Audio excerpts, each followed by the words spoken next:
क्या कहूँ गुरु जी के बारे में। आज तो उनके चरणों में बैठे हैं, ऐसे लगता है शिवलोक में ही है।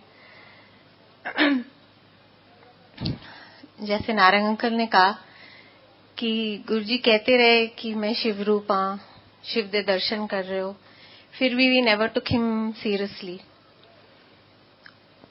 उन्होंने कई बार अपना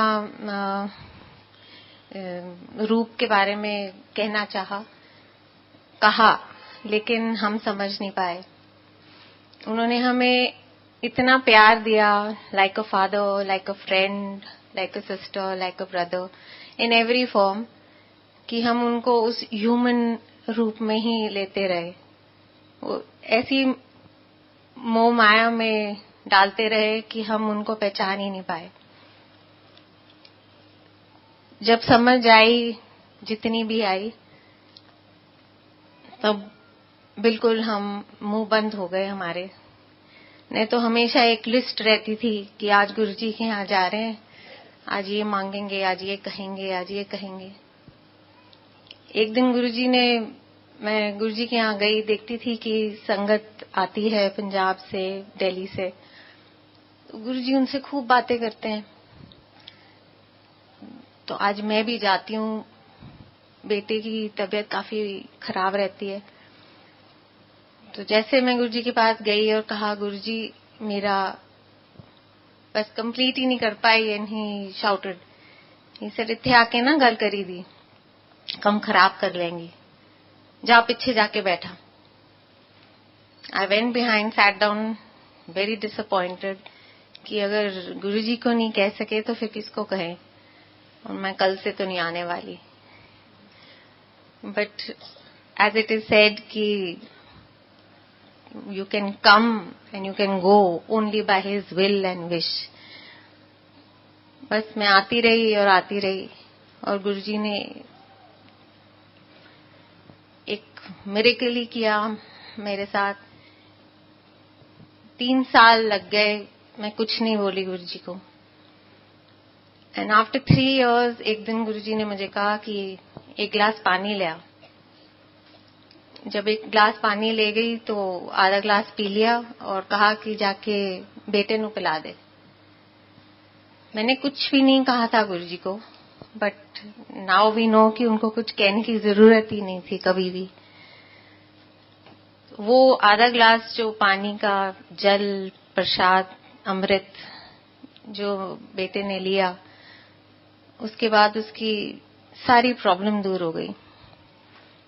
He was a patient of bronchial asthma since 9 months, when he was 9 months old. और 4.5 साल तक he was suffering. He was also undergoing lot of treatment and having steroids at that age. As a result, वो ना weight gain कर रहा था, ना height gain कर रहा था, बहुत ही weak, बहुत ही low feel करता था। But after that, he was a different child, total transformation. That child who did not put on weight, even today people tell me कि इसको कुछ खिलाओ पिलाओ, बहुत पतला सा है। मैं बस लास्ट सत्संग में ही ये अंकल ने कहा मुझे, I don't know whether he is here today, कि इसको कुछ खिलाओ पिलाओ। तो मैंने कहा अंकल जरा इसे हाथ तो मिलाना। तो वो जब हाथ मिलाने गए, कहते हाँ लगता है कुछ है। गुरुजी की कृपा से he is a very good athlete today and is a national level tennis player. He does good for himself, he is an independent child, and obviously Guruji की कृपा से।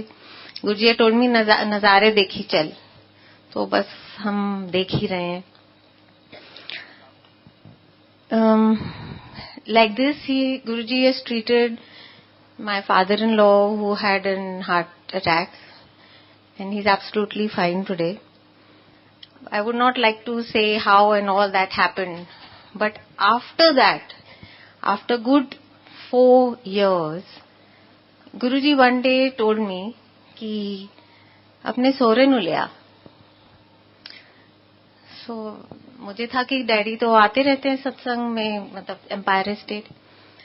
तो ही सेड नहीं, कल ही ले आ। इट वाज अ नॉन संगत day, तू लेके आई बस। So I took Daddy and went. And गुरुजी, वही मैं कह रही हूँ, इतनी केयर, इतना प्यार शायद कोई अपना भी नहीं कर सकता. उन्होंने गेट पे कह दिया था कि गायत्री आंटी आएंगी सौरे नु लेके, उन्होंने सीधा अंदर भेज दें. So everybody was waiting at the gate कि जैसे हम आएंगे हमें अंदर भेज देना. So we went to Guruji in his room. He told me, जा सौरे वास्ते चाय बना के ले आ. I went in the kitchen, made tea, and when I gave it to him in his room in front of Guruji, so Guruji said, "Aja tu bhi baja." And Guruji was sitting on the sofa. My father-in-law was sitting down. I was sitting next to him. And then Guruji said, "कि uncle, 2 वक्त की रोटी रब ने सब दे वास्ते बन के रखी हुई है, वो कोई भी नहीं छीन सकता. ते टेंशन क्यों बनाई हुई है ने?" And actually he was used to take a lot of tension, and he was undergoing a lot of tension. So Daddy said कि गुरुजी इस तरह नहीं होता, ऐ नहीं होता, वो नहीं होता, all the kind of problems that we were facing at that time. So Guruji said कि रब दी मां ने रब नू कहा कि लोकी तैनू बहुत ही तंग करनगे हुण.